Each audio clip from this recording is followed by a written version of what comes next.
Padre, gracias te damos por esta Sí, noche. Señor. Te bendecimos porque eres bueno, nos has dado la oportunidad Amén. nuevamente de podernos reunir Ay, sí. alrededor de tu palabra. Anhelamos, Ay, Señor, que sí. nos hables, que transformes nuestras vidas, Por que, favor. Señor, ilumines nuestro entendimiento, nuestras almas y nuestros espíritus. Por Señor, favor, Señor. también que por medio de la palabra nuestros cuerpos mortales sean vivificados y Amén. que tú, Señor, eh, pongas tu mano de sanidad en nuestras almas y en nuestros corazones Sí, para que tu Señor. palabra, Señor, cumpla su propósito. Usa, Señor, a David en el nombre de Jesús. Llénalo, Señor, de tu Santo Espíritu para que Él pueda compartir con nosotros lo que tú quieres darnos esta noche. En el nombre de Jesús. Amén. Amén. Bueno, mis hermanos, tomé la decisión de dar una segunda parte de la administración del alma, porque este tema es un tema muy sensible, pero es un tema, creo yo, trascendental e importante en la vida de todo cristiano. Lamentablemente, con el correr del tiempo, se ha ido como diluyendo o perdiendo esta actividad dentro de las iglesias. Y ya hay pocas personas que se dedican a este asunto de la administración del alma. Pero definitivamente la administración del alma es una parte importante de nuestra vida espiritual, porque si nosotros entendemos nuestra necesidad de ministrar nuestra alma, vamos a ir por un camino de restauración que nos va a asegurar no solamente equilibrio, sino éxito y resultados espirituales, que es los que uno desea cuando uno se somete a administrar su alma. La pregunta que me surgió en este tema es, ¿qué somos antes de nacer de nuevo?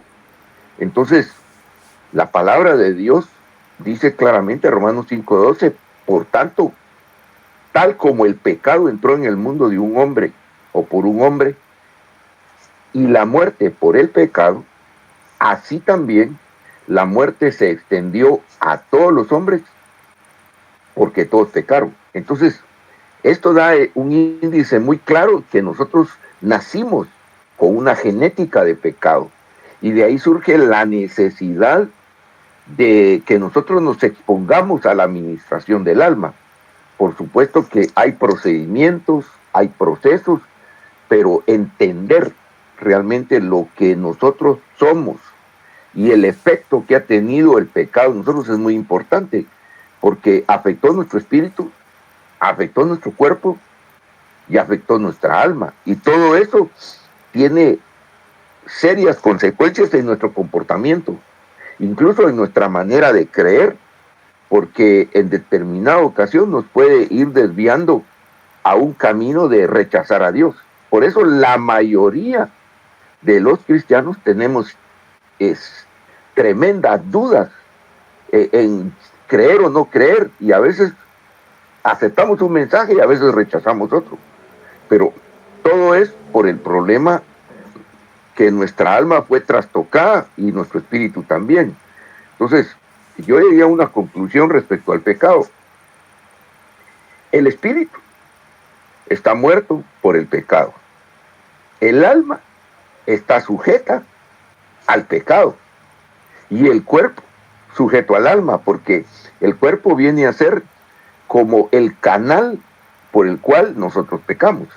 Entonces, esto nos pone en una posición en la cual nosotros debemos de entender que sí tenemos necesidad de ministrar nuestra alma, pero la pregunta del millón entonces es, ¿cómo ministrar nuestra alma?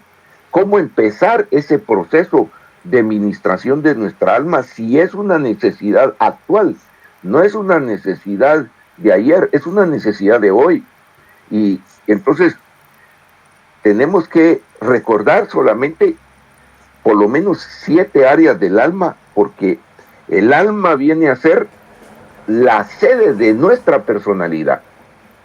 Y el apóstol Pablo dice muy claramente en Romanos 7, porque no hago el bien que quiero, sino el mal que no quiero, eso hago.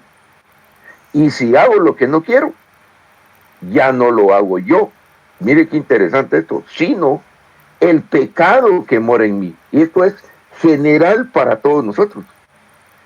Y así que queriendo yo hacer el bien, hay esta ley, fíjense qué interesante, una ley en nosotros, que es la ley del pecado, que el mal está en mí. Entonces eso afecta todas las áreas de nuestra alma, que es como, digamos que, el centro motor de nosotros como hombres y mujeres, o como humanos, por medio del cual nos desenvolvemos, ya sea en la sociedad, ya sea en la iglesia, ya sea en nuestro trabajo, pero ahí voluntad, intelecto, emociones, pensamiento, carácter, todo eso tiene un gran efecto en nuestra vida, porque nosotros somos resultado de eso. Entonces, lo que nos lleva a una conclusión, realmente nosotros necesitamos la administración del alma, y uno de los objetivos claves es la liberación de la mente.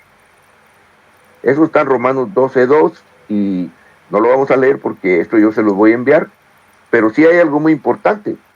Entonces quiere decir que cuando nacemos, nuestra vida, a pesar de tener el soplo zoe de vida, es una vida natural, con una naturaleza carnal.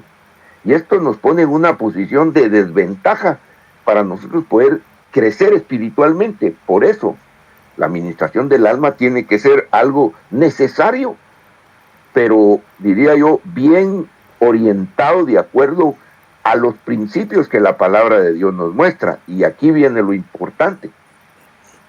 Hay muchos métodos para liberar el alma. Yo anoté los principales, que son 7. Y me fundamenté en Juan 8:31, dice, y conoceréis la verdad, y la verdad os hará libres. Quiere decir que hay una puerta de restauración para nuestra alma, pero tiene que ser un proceso definido, un proceso en el cual cada uno de nosotros nos sometamos a la voluntad de Dios, número 1. Nos sometamos a la dirección del Espíritu Santo, número 2. Y número 3, nos sometamos a la autoridad y dirección de Jesús como nuestro apóstol y sumo sacerdote de nuestra fe. Porque aquí hay un problema. La administración del alma va a venir a través primordialmente de la palabra, porque la Biblia dice, en el principio era el verbo, y el verbo era con Dios, y el verbo era Dios. Entonces la palabra es Jesús. Pero si nosotros no nos acercamos a la palabra y pedimos al Señor que nos muestre cuáles son las áreas de liberación de nuestra alma, va a ser muy difícil cambiar. Por eso arrastramos egoísmos, arrastramos mentira, arrastramos orgullo. Los 7 métodos que yo voy a describir es rociamientos, ungimiento con aceite, imposición de manos, consejería, ayuno y oración, confesar la palabra y santa cena. Hay muchos métodos más, pero creo que estos son los principales y los más importantes. Cuando hablamos de los rociamientos, pues Levítico 16:19 dice, también rociará la sangre sobre él 7 veces. Así lo purificará y lo santificará a causa de las inmundicias de los hijos de Israel. Claro, los rociamientos empezaron básicamente en el antiguo pacto, pero los rociamientos son de beneficio y útiles en el nuevo pacto. ¿Para qué? Para nuestra personalidad completa. Nosotros somos básicamente, según la palabra, 2 Corintios 5, del 1 al 5, que ustedes lo van a leer cuando tengan el tema, somos atrio, lugar santo y lugar santísimo. El atrio es nuestro cuerpo, el lugar santo es nuestra alma, y el lugar santísimo es nuestro espíritu. Ahora bien, en el atrio, el primer rociamiento es para salvación. Eso nos transforma. Ahora viene el rociamiento más importante, que es rociar nuestra alma para purificarla y producir madurez. Y estos pues son detalles que definitivamente más adelante los vamos a tener que ver tal vez en otro estudio, porque esto de los rociamientos es un tema un poco extenso, pero muy importante. Y en nuestro espíritu el rociamiento es para santificación y perfección. O sea, los rociamientos tienen objetivos definidos y tienen efectos de bendición en nuestra vida personal. Porque ¿qué pretende un rociamiento? En el caso del tabernáculo era para purificar. En nuestro caso también, porque nosotros somos tabernáculos vivos, pero tenemos un área que necesita ser transformada, que es el alma, y esa necesita los rociamientos de la sangre de Cristo, y de una manera bíblica, por supuesto. Hay alrededor de unos 14 o 15 pasajes que hablan sobre los rociamientos y que dan parámetros bien claros, pero solo estoy dando en este momento los fundamentos. Número 2, el ungimiento con aceite. Esto es importantísimo. En la Biblia se habla 3 veces sobre el aceite de la unción, específicamente así, aceite de la unción, en Éxodo 30. ¿Pero qué es ungir? Ungir es el acto de aplicar ungüento o aceite sobre una persona, y hay 3 objetivos básicos: para sanidad, para consagrar y para bendecir. Entonces esto viene a ser clave en nuestra vida, porque, por ejemplo, los discípulos, dice en Marcos 6:13, y echaban fuera muchos demonios, y luego dice, y ungían con aceite a muchos enfermos y los sanaban. Entonces ellos usaban el ungimiento con aceite, en este caso, para los enfermos. Pero, por ejemplo, cuando se activa un ministerio, en las iglesias se le unge con aceite.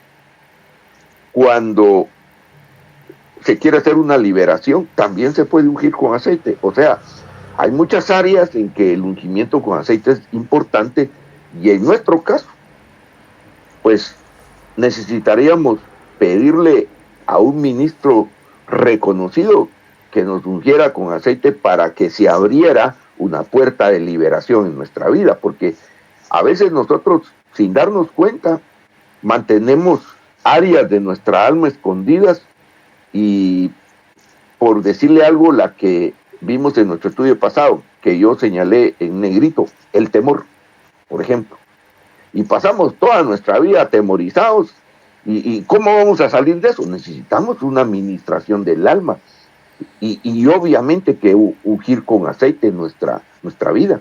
Eso es importantísimo.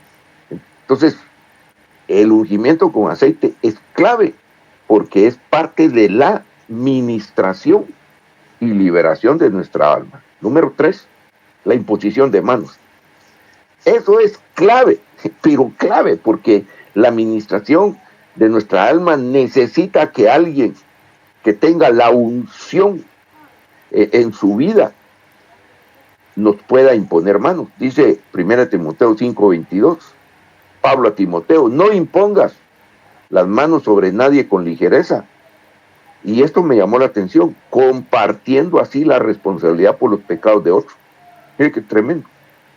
Guárdate libre de pecado, es decir, no es solo de imponer manos. Por eso la administración del alma viene a ser como un ministerio de ayuda, en el cual el que ministra debe estar capacitado doctrinalmente para poder ministrar, y no solo es de imponer manos, porque primero debe haber un contacto, o a menos de que haya una revelación en la administración a través de los dones, por ejemplo, una palabra de sabiduría o una palabra de revelación, y el Señor le muestra que alguien necesita una persona imposición de manos, pero lo va porque ya el Espíritu Santo lo vio, pero de otra manera tiene que hacerse de una manera adecuada, de una manera en la cual la persona sepa a quién le va a ministrar mano, porque esto es importante. Aparte de eso, es una doctrina elemental. Entonces, hay algo muy importante. En la liberación del alma es esencial e importante la imposición de manos. Y nosotros deberíamos de tratar de accesar a la imposición de manos, pero tenemos que buscar gente que sea madura, gente que tenga buen testimonio, gente que tenga una vida en la cual uno dice, sí, puedo confiar en que esta persona me ponga manos, porque si no, o uno lo contamina o él lo contamina a uno, ¿verdad? Bueno, número 4, la consejería. Esto es importantísimo. Los 7 puntos son importantes, pero la consejería es clave en la administración de nuestra alma. ¿Por qué? Hechos 6:3 dice, por tanto, hermanos, escoged de entre vosotros 7 hombres de buena reputación, llenos del Espíritu Santo y llenos de sabiduría. Dice que interesante. A quienes podamos encargar esta tarea, pero cae de su peso que en los que aconsejan deben fluir los dones del Espíritu de 1 Corintios 12. Son 9 dones. Deseable es que las personas que ministran fluyan en ella la mayoría de los dones. Por ejemplo, sabiduría, discernimiento de espíritus, etcétera, etcétera. Entonces, hay 3 puntos en la consejería que son importantísimos. 1, el que va a ministrar debe ser una persona madura espiritualmente. Número 2, debe tener guianza del Espíritu Santo. Y número 3, deben en él fluir los dones espirituales. ¿Por qué? Porque la consejería se fundamenta en el mover del Espíritu Santo, en la persona que está recibiendo esa administración. ¿Por qué en el consejo? Porque la palabra consejo viene del hebreo que significa prudencia, propósito y acuerdo. Y en la palabra griega significa cordura y discreción. Esta parte de discreción es importantísima, porque yo he escuchado a muchos hermanos que dicen, hermano, me puedo ministrar con usted porque mi pastor, le cuento, y al otro día lo sabe toda la iglesia. Imagínense qué tremendo eso, ¿verdad? Entonces, uno tiene que tener ciertas actitudes para desarrollar este punto de la consejería. No es solo decir, bueno, yo ya puedo aconsejar o puedo decir, no. Se trata de cómo voy a hacer yo en mi propia vida íntima y qué cuenta le voy a dar al Señor, porque incluso el que aconseja debiera hasta de hacer un pacto con Dios y decirle, Señor, dame la sabiduría, pero yo me comprometo contigo a hacer esto y esto y esto, porque es importante la consejería, pero también tiene sus requisitos. Número 5, el ayuno y la oración. El ayuno es un arma poderosa. Yo entendí que por lo menos va a traer en nosotros integridad de corazón, perdón y restauración, porque el que ayuna se humilla delante de Dios. Me llamó la atención que la palabra ayuno en hebreo significa cobertura, y es impresionante. Claro, todos sabemos que ayunar es abstenernos de alimentos, pero también la palabra oración significa alcanzar favor y misericordia. Imagínense qué tremendo eso. Entonces, yo necesito ayuno y oración para que mi alma sea purificada y se abran puertas de liberación. Porque básicamente, ¿qué es el ayuno? Yo anoté aquí que es un tiempo perfecto de intimidad, que implica humillarnos ante el Padre para suplicar que borre nuestras rebeliones y nos libere de todo peso y pecado. Esto es importantísimo. Entonces, claro, hay mucha divergencia y hay muchos conceptos y hay muchas corrientes que hablan del ayuno. Por ejemplo, que el ayuno de Daniel, que el ayuno no sé qué. Bueno, yo pienso esto. El tiempo de ayuno y oración lo vamos a determinar nosotros según nuestra necesidad y según el Espíritu Santo nos lo diga. Yo les voy a dejar aquí 7 referencias bíblicas que hablan del ayuno y la oración, para que ustedes la lean y tomen su propio camino de ayuno y oración. Pero yo sí creo esto. El ayuno y la oración es un poder activo para el cristiano. Es algo de la cual el cristiano debe de echar mano para poder tener garantías de que Dios lo va a liberar. Porque hay cosas que están en nuestro subconsciente que a veces ni nosotros las conocemos. Hay miedos que vienen ancestralmente ministrados, rebeldía que viene de nuestros ancestros. Entonces nosotros necesitamos el ayuno y la oración para que se abran puertas de liberación que vayan a trascender en nuestra vida de tal manera que seamos libres. Número 6, confesar la palabra. Esto es importantísimo.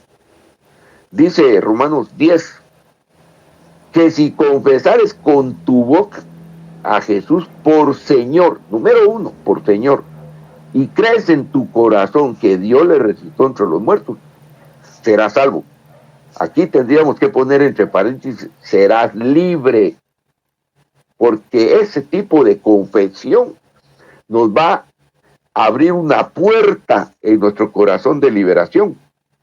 Y aparte de eso, el siguiente versículo dice, porque con el corazón se cree para justicia y con la boca se confiesa para salvación. Y la palabra griega salvación significa salud, liberación y rescate de nuestra alma. Entonces, yo necesito realmente saber que la palabra de Dios que está escrita en la Biblia tiene poder para liberarme. Pero yo debo de acudir a ella con plena certidumbre de fe, de que voy a encontrar una unción en la palabra que me puede liberar. Este es solamente uno de los 7 pasos, pero es importantísimo. Isaías 55:11 dice, así también será la palabra que sale de mi boca. No volverá a mí vacía, sino que hará lo que yo deseo y cumplirá con mis propósitos, dice el Señor. Y me llamó la atención porque yo puse una figura ahí de un muñequito tirando un boomerang, ¿verdad? Y ese boomerang, ¿qué acción tiene? Que se va y regresa, ¿verdad? Entonces, uno lanza su confesión en la palabra y uno sabe que le va a regresar inmediatamente una bendición. Entonces, eso lo va a mantener a uno en un estado de ministración constante, la confesión de la palabra. Yo anoté 3 razones necesarias. Necesitamos alcanzar justicia. Necesitamos confesar nuestra situación para que haya salvación, y necesitamos creer y confesar para ser libres. Entonces, la administración del alma aparentemente puede ser complicada, pero si nosotros observamos estos 7 pasos, creo que vamos a ser victoriosos y que vamos a alcanzar muchos resultados claros y positivos, porque estamos enfrentando un tiempo complicado, un tiempo de duda, un tiempo en que dicen que la escatología por aquí, que la escatología por allá, y uno quiera que no, dice, bueno, y se suben los precios, ¿qué como? Y entonces empieza una angustia, ¿verdad? Tan terrible, pero poderoso es el Señor. Ya solo esta situación nos está dando un índice. Necesitamos que nuestra alma sea ministrada. Y si es necesario, necesitamos buscar a alguien que ore por nosotros. Porque uno a veces tiene ese problema. No, yo porque tengo 32 años en el Evangelio, a mí nadie me pone manos, ¿verdad? Nadie da la talla para que ore por mí. Bueno, yo fui uno de esos. Y no se me olvida que recién llegadito a Elim, me dijeron, ¿vos querés ser libre? Sí, anda con el hermano Lao. Y estaba en una iglesia ahí por la Roosevelt. Y cuando yo entré, solo me le quedé viendo y dije, ¡ay, este hermano! ¿No me puedes ir a la misa? Y estaba llegando todo un presbiteriano con todo un currículum y todo el asunto. Y lo peor es que la iglesia ni piso tenía, tierra. Y me llevó a un cuarto. Se puso los brazos así y me dijo, ¿qué te pasa a vos? ¡Ay, este creído! Dije yo. Entonces yo... Pero no, dije yo, bueno, es que fíjese, hermano Laute, bueno, ya no me digan nada, arrodíllate. Me arrodillé, me puso las manos y solo me recuerdo que me revolqué como que era por todos lados, llanto y todo. Cuando yo volví en sí de la liberación, estaba hecho un desastre, va, entre el llanto y todo lleno de tierra y todo, pero salí liberado. Entonces, yo dije, ay, Dios mío, cómo tengo que aprender humildad, ¿verdad? Porque según yo, no me iba a hacer nada, ¿no? Pero ese hombre tenía la unción de Dios, tenía respaldo. Solo me puso las manos y al piso, ¿verdad? Y empezó a reprender y a reprender hasta que fui liberado. Entonces, nosotros, para poder que nuestra administración del alma sea efectiva, necesitamos humildad, necesitamos humillarnos delante de Dios y decirle, Señor, sí tengo necesidad, libérame.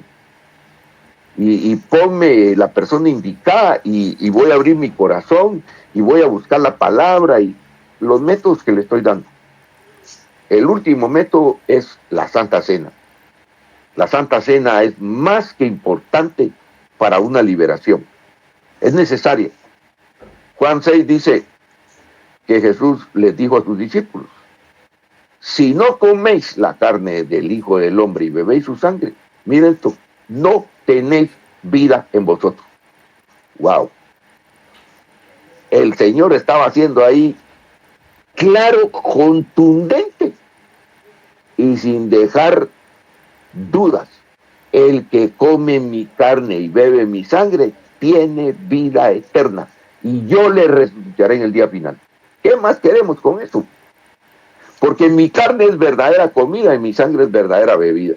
Estaba abriendo una puerta de liberación a nuestra alma, importantísima. Además digo, el que come mi carne y bebe mi sangre, permanece en mí y yo en él.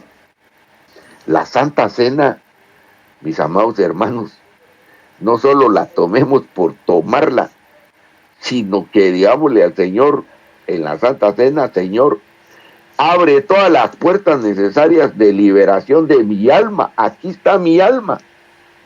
Por eso Pablo en 1 Corintios 11, cuando habla de la Santa Cena, dice de lo delicado que es tomar la Santa Cena. Pero no solo es delicado, es glorioso. Es un arma de liberación que nosotros deberíamos de tomar la Santa Cena con esa mentalidad.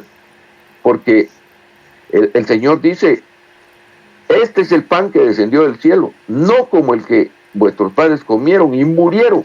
El que come este pan vivirá para siempre. Entonces nosotros tenemos una tremenda puerta de liberación en la Santa Cena. Primero, porque la Santa Cena es vida y es resurrección, porque estamos recordando la resurrección de Cristo. Segundo, porque la Santa Cena es el testimonio de Cristo de un nuevo pacto, una nueva era. Se instaló la gracia. Tercero, porque comer y beber implica vida eterna. Y entonces, ¿qué pasa en la Santa Cena? Él restaura nuestra alma, vivifica nuestra alma, purifica nuestra alma y santifica nuestra alma. Entonces, si todo esto lo logro, entonces tengo que usar la Santa Cena como un arma de liberación. Ahora, les voy a decir algo muy importante. La costumbre o la tendencia en las iglesias es que yo solo puedo tomar Santa Cena cuando la ministra el pastor. Y eso no es cierto. La Santa Cena es algo personal entre Dios y yo. Entonces, usted puede tomar Santa Cena en su casa, no tiene necesariamente que estar con una persona, y no está el Espíritu Santo ahí, pues, y no es una persona el Espíritu Santo, y no está frente a un Dios vivo, y ese está ahí con usted. Entonces, se ha creado un ambiente demasiado religioso en el asunto de la Santa Cena, donde yo me restringo de cosas que se han hecho como una forma de vida, pero no un rema de Dios, porque es diferente una forma de vida a un rema de Dios. Imagínense usted, hermano, que usted tiene necesidad, está que ya no da una, y va a tener que esperar a fin de mes para tomar Santa Cena, o como cuando yo fui a una iglesia aquí en Estados Unidos, me dijeron, hermano, ¿cada cuánto se toma la Santa Cena? ¿Y ustedes cuánto la toman? Una vez al año, me dijeron. No hace daño, ¿verdad? Dios mío, dije yo, estos están más muertos que vivos. Solo muertos habían ahí. ¿Cómo es posible? Entonces, yo no puedo seguir los parámetros religiosos. Tengo que ir a la palabra para que, por eso dice la Biblia, conoceréis la verdad y la verdad os hará libres. Bueno, en conclusión, Dios quiere restaurar nuestra alma. ¿Por qué? Porque la Biblia nos declara que nosotros somos el Israel espiritual. Y si somos el Israel espiritual, es porque el Señor desgajó unas ramas, dice la palabra, y nos injertó a nosotros en la vid verdadera. Entonces nosotros tenemos los derechos del nuevo pacto, los derechos de la gracia para nosotros. Y aunque los judíos ahora no lo entiendan, ese es problema de ellos, no es problema nuestro. Nuestra situación es creer en eso. Entonces, por eso yo anoté Jeremías 31, porque es como un sello en nuestro corazón. Con amor eterno te he amado, por eso te he atraído con misericordia, dice la palabra. De nuevo te edificaré y serás edificada, oh Virgen de Israel. De nuevo tomarás tus panderos y saldrás en alegres danzas. Y a veces pasamos toda nuestra vida oprimidos, sin poder celebrar, porque pues perdí el trabajo, o porque mi jefe no me trata bien, o porque me voy a enfermar de COVID-20 porque ya el 19 pasó de moda y ahora viene otro. No. La Biblia dice, con amor eterno te he amado. Y te llevaré con alas de águila y refrescaré tu alma y te guardaré. ¿Qué hizo David? David fue sencillo. Jehová es mi pastor, nada me faltará, y aunque ande en valle de sombra y de muerte, no temeré mal alguno, porque tú estás conmigo. Se acabó todo problema. No había problema para David. Por alguna razón el Señor dijo, este es un hombre conforme a mi corazón. Y David, yo creo que se le cuentan más pecados que aciertos. Pero David llegó a la esencia del corazón de Dios. Entonces, restaurar nuestra alma es una decisión personal. Y no podemos olvidar que el Espíritu Santo está ahí para llevarnos a través de ese proceso, porque ninguno va a tener su restauración igual que la de otro. Habrán parámetros, pero no son iguales, porque todos tenemos una relación personal con nuestro Señor Jesucristo. Y además de eso, Efesios 1:13, ¿verdad? Desde que creímos, fuimos sellados con el Espíritu Santo de la promesa. Entonces tenemos garantía de que vamos a ser restaurados. Entonces no podemos vivir presos de nuestra alma. Necesitamos liberación de nuestra alma, porque es otro tema. Una cosa es la administración y otro tema es la liberación del alma. Pero la liberación del alma va a venir cuando tomemos las decisiones valientes de decirle, Señor, yo quiero ministrar mi alma. Pon las personas adecuadas y por lo menos yo le estoy detallando 7 caminos. Y que son muy importantes, por supuesto. Y pues como conclusión, lo único que encontré yo viable es lo que dice Hebreos 4, ¿verdad? La palabra de Dios es viva y eficaz. ¿Qué hace la palabra de Dios? Penetra como una espada de dos filos. Penetra hasta partir el alma y el espíritu. Llega a las coyunturas, a los tuétanos, discierne los pensamientos y las intenciones del corazón.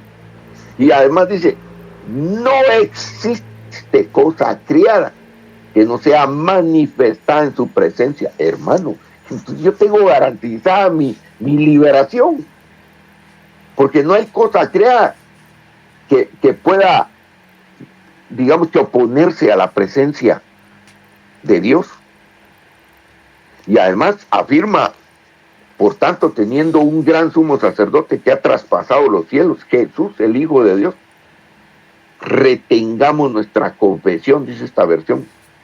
Es decir, echemos mano de la palabra para alcanzar nuestra restauración. Y finalmente dice, acerquémonos pues con confianza al trono de la gracia.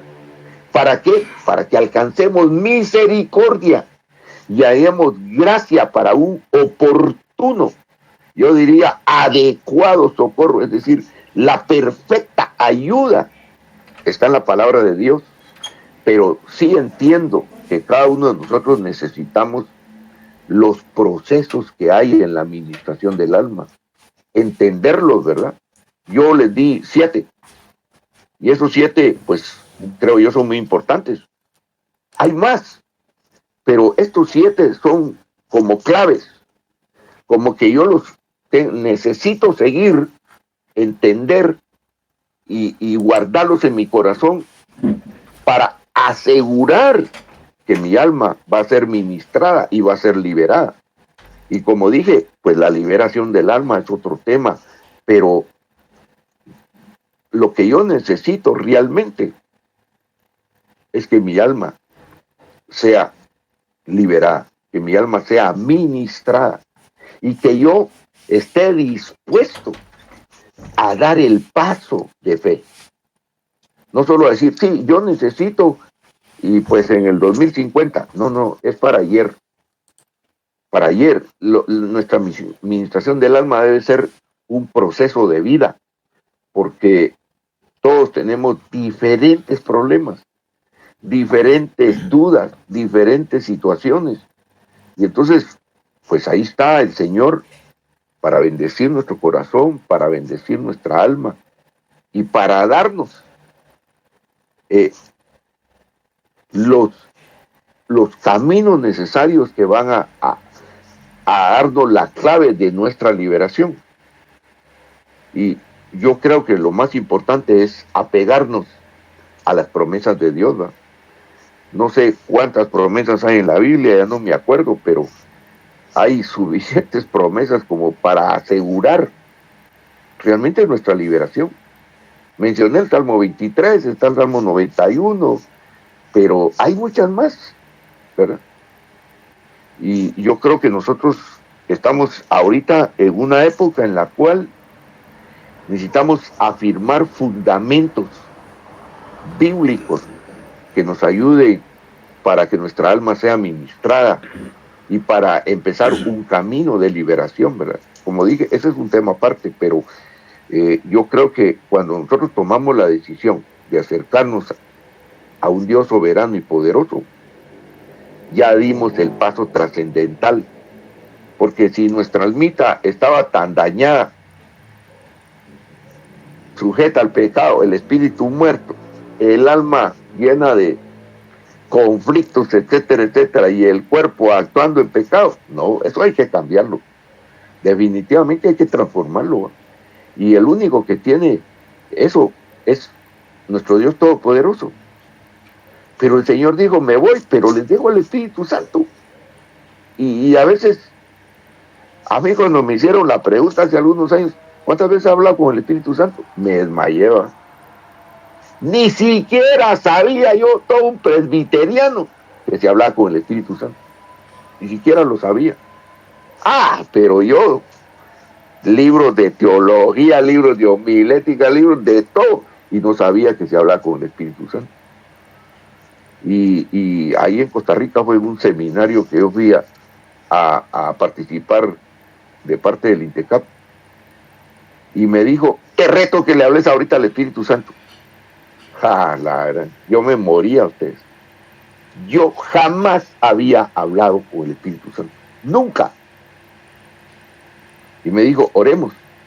Y yo ni cerrar los ojos quería, porque decía yo, este se va a reír de mí. Pero hice una oración, y él le dijo, Señor, Espíritu Santo, te ruego que le muestres a David su poder. Y me dijo, cuando llegue a Guatemala le van a subir el sueldo. Esto está loco, dije yo. Totalmente loco, eso no podía pasar en una institución del Estado. Y al otro día que llegué al TECAP, presenté mi informe, me llama el gerente, David, tengo que cambiarlo de puesto o despedirlo. Me dijo, ya perdió el otro, dije yo. Estaba seguro yo que el otro había perdido. Y después se quedó pensando y me dijo, no, usted es buen trabajador. Llamó a la jefe personal y le dijo, encuéntrele un trabajo a David porque ya no lo voy a despedir.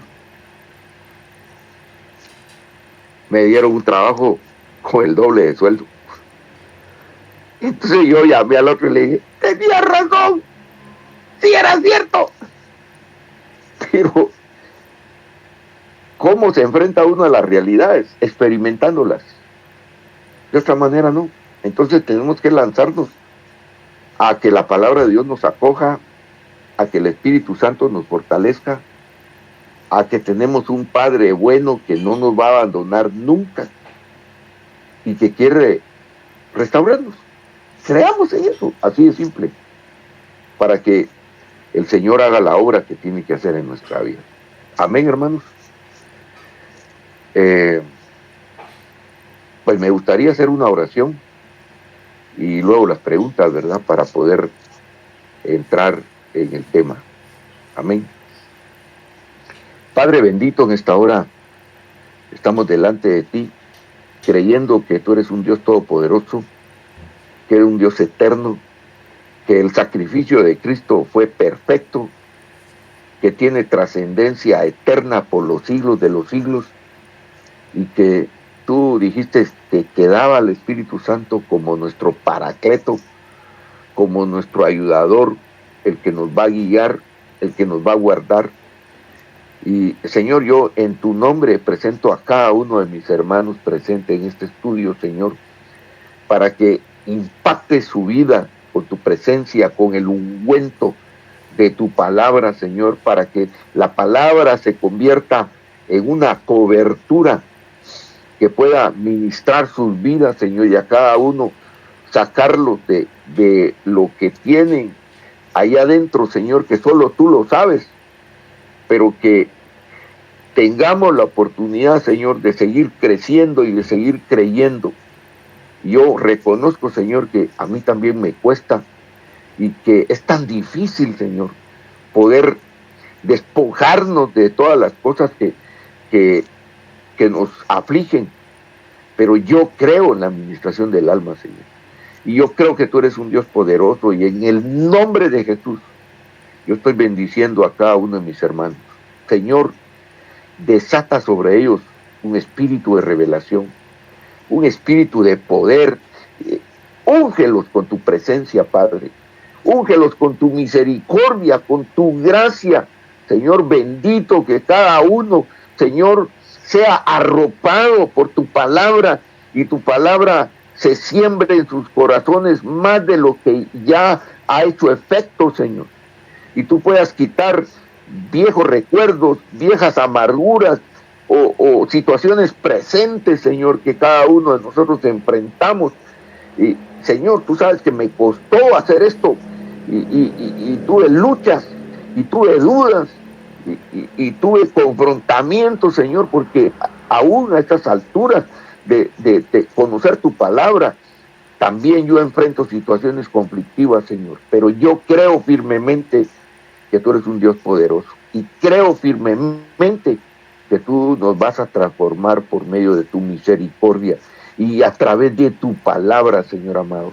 Y yo como siervo tuyo extiendo bendición sobre la vida de Corita, sobre la vida de Ronald, sobre la vida de Miguel, sobre la vida de cada hermano que ha estado en este grupo, Señor, y que tú los bendigas, Señor, a cada uno conforme a tu misericordia, y reveles tu palabra, Señor, y le muestres en tu palabra cuáles son tus necesidades y qué puertas vas a abrir tú, Señor, para que sus almas sean ministradas y sean liberadas, Señor. Yo lo creo y yo lo confieso en esta hora con toda seguridad, creyendo que tú eres un Dios vivo y poderoso, Señor. En el nombre, que es sobre todo nombre, en el nombre de Jesús. Amén y amén.